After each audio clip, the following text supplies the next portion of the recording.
మళ్ళా మళ్ళా చెప్పుడు కాదు కానీ 10 ఏళ్లలో ప్రాజెక్ట్ అంటే కాళేశ్వరం, నీళ్ళంటే కాళేశ్వరం, పంటలంటే కాళేశ్వరం అన్నట్టే నడిచిందబ్బా.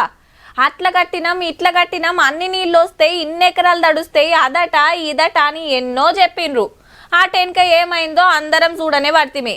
కానీ ఇంత పెద్ద తెలంగాణలో అట్లోకి ఒక్క ప్రాజెక్ట్ కట్టంగానే అయిపోయానా? అందరినీ చూడాలి కదా మరి.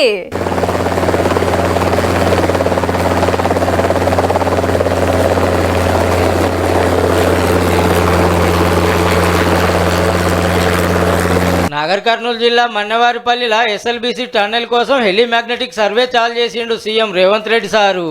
అంటే హెలికాప్టర్ కు గట్టికి మిషన్ తోటి భూమిలో ఏముందో పరీక్షబట్టుడు అన్నట్టు. 1000 మీటర్ల వరకు భూమిలో ఏమేమి ఉన్నాయి, రాళ్ళు ఎక్కడున్నాయి, మట్టి ఎక్కడుంది, నీళ్ళు ఎక్కడుంది, ఏమైనా ఖనిజ సంపద ఉన్నదా ఏందనేది మొత్తం డీటెయిల్ ఇస్తుంది. మొన్న ప్రమాదం జరిగి 8 మంది ప్రాణాలు వాయే. టన్నెల్ లోపలికి పోయినాక ఏడ ఎట్లుంది, ఏడ నీటి ఊట వస్తుందో ముందే గుర్తుపట్టొచ్చు. ఇక సొరకదోవాల్సిన 10 కిలోమీటర్ల దూరానికి ఈ సర్వే చేస్తారట 3 రోజులు. గా రిపోర్ట్ ను బట్టి ముంగడికి పోతారన్నట్టు. ఎస్ఎల్బిసిని పాత గవర్నమెంట్ పట్టించుకోలేదని గరమైండు గిట్లా. చంద్రశేఖరరావు గారు 10 సంవత్సరాలు ముఖ్యమంత్రిగా ఉండి కనీసం 10 కిలోమీటర్ల టన్నెల్ను కూడా పూర్తి చేయలేకపోయిండు. దక్షిణ తెలంగాణ నల్గొండ జిల్లా నీటి తిప్పలు తీర్చకుండా 1,00,000 కోట్లతో ఆగమాగం కాళేశ్వరం కట్టిండ్రు. ఇప్పుడు మేము చేస్తుంటే అడ్డం పడుతుర్రు అనుకొచ్చిండు. ఇవాళ చంద్రశేఖరరావు ఈ ప్రాజెక్టులను పూర్తి చేయకపోవడం వల్ల, నిర్లక్ష్యం వహించడం వల్లనే ఈరోజు ఆంధ్రప్రదేశ్కి అలసైపోయింది.